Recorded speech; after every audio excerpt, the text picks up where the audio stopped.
Hello दोस्तों, नमस्कार। आप देख रहे हैं your new direction YouTube channel. आज के इस वीडियो में शिक्षा और रोजगार जगत से संबंधित महत्वपूर्ण खबरें हैं और ये सभी खबरें विभिन्न परीक्षाओं की तैयारी कर रहे विद्यार्थियों के लिए बहुत ही आवश्यक हैं। तो पूरी जानकारी के लिए इस वीडियो को पूरा ज़रूर देखिएगा और इस वीडियो को लाइक शेयर करने के साथ चैनल को सब्सक्राइब करके बेल आइकन अवश्य दबाएं। नई प्राथमिक शिक्षक भर्ती को लेकर अपडेट है। सीएम ने रिक्त पदों पर विज्ञापन जारी करने की यहां पर मांग। रोजगार की मांग को लेकर सिविल लाइंस में धरना स्थल पर युवा मंच का प्रदर्शन यहां पर लगभग 98 दिन जारी है और ये लगातार मांग कर रहे हैं मुख्यमंत्री से कि टीजीटी पीजीटी नई शिक्षक भर्ती 27,000 पदों पर उसका विज्ञापन जारी हो, साथ में 8,500 एलटी ग्रेड शिक्षक भर्ती का विज्ञापन जारी हो, पुलिस भर्ती का विज्ञापन जारी हो। हम आपको बता दें टीजीटी पीजीटी के रिक्त पदों का अध्याचन मांगा जा चुका है, साथ में एलटी ग्रेड का विज्ञापन जल्द जारी होगा क्योंकि इसका भी अध्याचन मांगने का जो लेटर है वो 2 दिन पहले जारी कर दिया गया। पुलिस विभाग से अभी विज्ञापन को लेकर कोई भी सूचना नहीं दी गई है। जिन छात्रों को फ्री लैपटॉप, मोबाइल और टैबलेट का इंतजार है उनके लिए अच्छी अपडेट है क्योंकि स्मार्टफोन टैबलेट बांटने की जो प्रक्रिया है वो शुरू होने जा रही है। अटल जी के जन्मदिन के अवसर पर स्मार्टफोन बांटने का जो प्रक्रिया है वो शुरू कर दी जाएगी। हम आपको बता दें कि 25 दिसंबर 2021 से वितरण का कार्य शुरू किया जा और पहले चरण में लगभग 10 लाख से ज़्यादा स्मार्टफोन और 2 लाख यानी 2.5 लाख के आसपास टैबलेट वितरित किए जाएंगे। 69,000 शिक्षक भर्ती में 1 अंक से नई मेरिट को धरने पर अभ्यर्थी बैठे हैं क्योंकि हाई कोर्ट से ये अभ्यर्थी केस जीते हैं और हाई कोर्ट ने आदेश दिया है कि इसमें 1 अंक बढ़ाया जाए, जिस कारण से लगभग 500 से अधिक अभ्यर्थी पास आउट हो रहे हैं। तो जो भी इससे वंचित छात्र हैं वो अपनी नियुक्ति के लिए लगातार धरना प्रदर्शन कर रहे हैं और मांग कर रहे हैं कि जल्द से जल्द इस 1 अंक को बढ़ाकर और हाई कोर्ट के नियम का यानी कि उसके आदेश का पालन करके 1 अंक समस्त छात्रों के बढ़ाए जाएं और जो भी चयनित छात्र उसके बाद होते हैं उनको जल्द से जल्द नियुक्ति दी जाए। करने के बाद अभ्यर्थी पीएनपी सचिव से मिले, लेकिन पीएनपी सचिव से जो भी उनको बयान दिया गया उससे अभ्यर्थी संतुष्ट नहीं दिखे, इसलिए वो लगातार लिखित आदेश का यहाँ पर इंतजार कर रहे हैं और मांग कर रहे हैं कि लिखित में पीएनपी सचिव के माध्यम से बताया जाए। लाखों की संख्या में छात्रों को लेखपाल भर्ती का इंतजार है, लेकिन नियमावली संशोधित हो तो शुरू हो पाएगी लेखपाल भर्ती। 7,882 पदों पर यह भर्ती प्रक्रिया होनी है, लेकिन इसमें नियमावली में संशोधन होना है। जी हाँ, यहाँ पर अंग्रेजी को मान्य किया गया है, अंग्रेजी को बहुत ही आवश्यक बताया गया है, साथ में CCC की योग्यता को भी जोड़ा जा रहा है, जिस कारण से यह प्रस्ताव शासन स्तर पर अभी यहाँ पर पेंडिंग है। इसे कैबिनेट की मंजूरी चाहिए, उसके बाद शासन स्तर पर इस पर आदेश जारी होगा, उसके बाद ही आयोग इस पर आगे की कार्यवाही करेगा। साथ में कंप्यूटर का ज्ञान भी यहाँ पर आवश्यक बताया गया है, जिसके लिए CCC होना आवश्यक है, जिस कारण से यह भर्ती प्रक्रिया अभी फिलहाल रुकी हुई है। यहाँ पर देखिए संशोधित का प्रस्ताव मांगा गया है। राजस्व परिषद ने उत्तर प्रदेश अधीनस्थ सेवा चयन आयोग को इन पदों पर भर्ती के लिए प्रस्ताव भेज दिया था, लेकिन इसमें पात्रता कंप्यूटर की जानकारी के लिए CCC अनिवार्य संबंधी जो अर्हता है उसका जिक्र नहीं किया गया, जिसलिए यहाँ पर नया जो है प्रस्ताव मांगा गया और कहा गया कि CCC को ऐड किया जाए और अंग्रेजी की अनिवार्यता को भी आवश्यक यहाँ पर रखा जाए। लेकिन अब यहाँ पर उम्मीद दिख रही है कि उत्तर प्रदेश आचार संहिता, विधानसभा चुनाव है इसलिए आचार संहिता में यह भर्ती फिलहाल फंसने वाली है और जल्दी से यह भर्ती पूरी नहीं हो पाएगी। 142 प्रवक्ताओं और 17 एलटी ग्रेड शिक्षकों को जल्द मिलेगी तैनाती। जी हाँ, शिक्षा निदेशक माध्यमिक ने चयनित अभ्यर्थियों से नियुक्ति के लिए मांगे हैं ऑनलाइन आवेदन। प्रवक्ता पद के लिए 9, एलटी ग्रेड के लिए 16 दिसंबर है इसके लिए अंतिम तिथि। बताया गया है कि राजकीय माध्यमिक विद्यालयों में चयनित 142 प्रवक्ता और 17 एलटी ग्रेड सहायक अध्यापक शिक्षकों को जल्द ही नियुक्ति दे दी जाएगी। शिक्षा निदेशक माध्यमिक विनय कुमार पांडे ने इन अभ्यर्थियों से ऑनलाइन आवेदन मांगा है और विस्तृत जानकारी के लिए आप इस हेल्पलाइन नंबर पर भी संपर्क कर सकते हैं, यहाँ पर बताया गया है।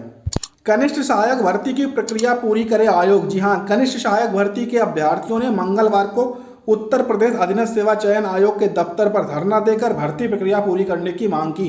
अभ्यर्थी टंकण परीक्षा का परिणाम शीघ्र घोषित करने की मांग कर रहे हैं। और यहाँ पर एक अभ्यर्थी थे दीपक तिवारी, उनका कहना था कि आयोग की लचर कार्य प्रणाली के कारण अभ्यर्थी कई साल से अपनी भर्ती पूरी होने की प्रतीक्षा कर रहे हैं। अभ्यर्थियों की मांग है कि जल्द से जल्द परीक्षा का परिणाम घोषित किया जाए और आगे की जो भी प्रक्रियाएं हैं उन्हें पूरा किया जाए।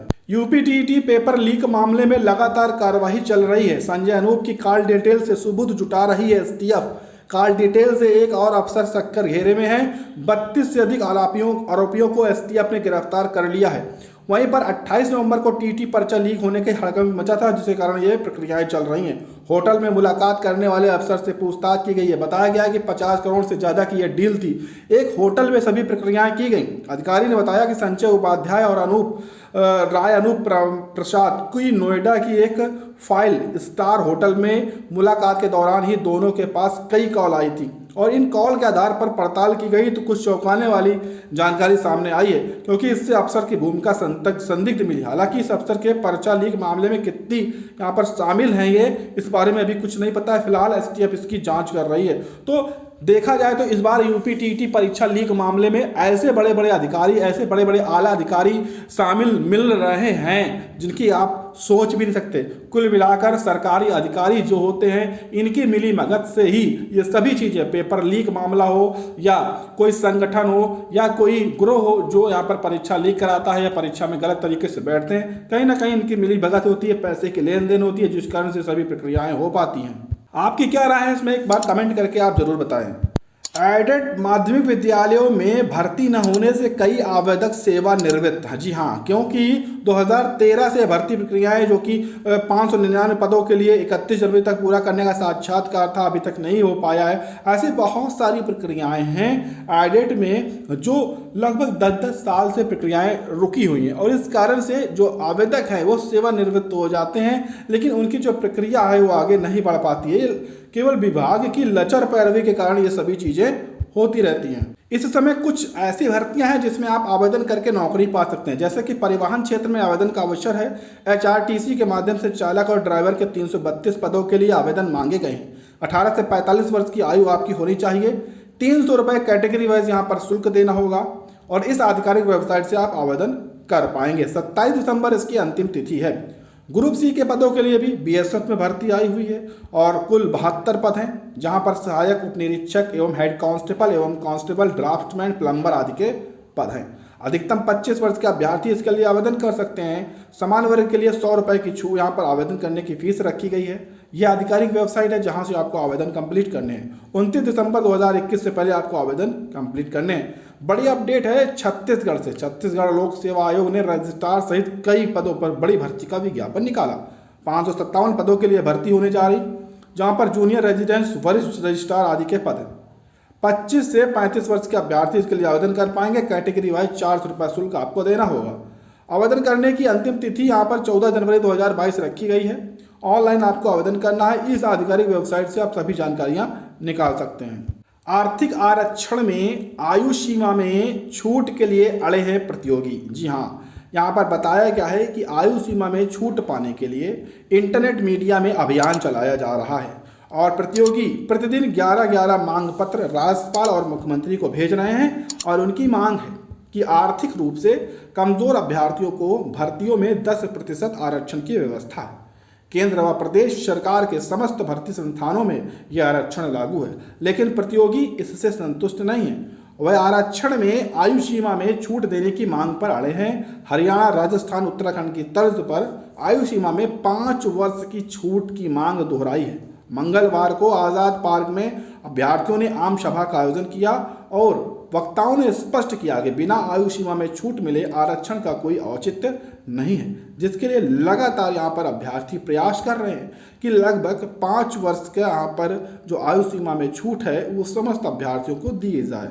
चयनित अभ्यर्थियों के दस्तावेज जांचे जाएंगे। जी हाँ, सपा शासनकाल में सहभागिता विभाग की विभिन्न संस्थाओं में 2300 पदों पर यह भर्ती हुई, जिसमें बड़ी कार्रवाई की तैयारी की जा रही है। शासन ने अब इस मामले में संबंधित लोगों के खिलाफ कार्रवाई के संस्थानों के प्रबंधक निदेशकों को पत्र लिखा है, जिसके आधार पर अब संस्थाओं के एमडी द्वारा सेवा मंडल द्वारा भर्ती के किए गए कार्मिकों कि शैक्षिक व अन्य अभिलेखों के सत्यापन का जो कार्य है वो शुरू किया जाएगा। लखनऊ विश्वविद्यालय ने अपना कार्यक्रम जारी कर दिया है और बताया है कि MCA, BCA, BTech विषय सेमेस्टर परीक्षाएं 1 जनवरी से शुरू होने जा रही हैं, जिसके लिए 13 दिसंबर तक छात्र और छात्राएं भर सकेंगे। अब परीक्षा फॉर्म 15 दिसंबर से शुरू होनी है। LLB समेत कई विषयों की परीक्षाएं 50 दिनों की ऑफलाइन क्लास के बाद यह परीक्षा होने जा रही है। भर्ती के बाद भी भटक रहे हैं शिक्षक। जी हां, तैनाती नहीं है, क्योंकि TGT PGT 2021 में 16 शिक्षकों की तैनाती फंसी है। चयन बोर्ड ने भेजा, कॉलेजों ने कहा कि पद खाली नहीं है। मैंने आपको पहले भी इस बारे में कहा है, ये अपडेट आ रही प्रयागराज से। ऐसे बहुत सारे जिले हैं जहां पर चयनित छात्र जब अपने विद्यालय पर जाते हैं तो वहां पर उन्हें जानकारी मिल रही है कि यहाँ पर इस विषय के अध्यापक पहले से हैं, इस कारण से आपको यहाँ पर ज्वाइनिंग नहीं दी जाएगी। जैसे कि केश 1 प्रशिक्षित स्नातक 2021 गृह विज्ञान में चयनित कुमारी साक्षी को चयन बोर्ड ने SSV inter college Muralipur Meerut आवंटित किया। जब वह कार्यभार ग्रहण करने पहुंची तो पता चला कि वह पद रिक्त नहीं है, क्योंकि इस विषय के टीचर वहां पर पहले से हैं। ऐसे केस 2 है दिनेश भारती का, और भी ऐसे हजारों केस हैं जहां पर ये समस्याएं हैं। तो गलतियां किसकी हैं? DIOS की, चयन बोर्ड की, क्योंकि उन्होंने अध्याचन में जो रिक्त पदों का डेटा भेजा वो सही नहीं था, जिस कारण से चयनित अभ्यर्थियों को इसका भुगतान करना पड़ रहा है और परेशान होना पड़ रहा है। ऐसे ही लगातार सूचनाओं को देखने के लिए हमारे इस चैनल को सब्सक्राइब करके बेल आइकन अवश्य दबाएं।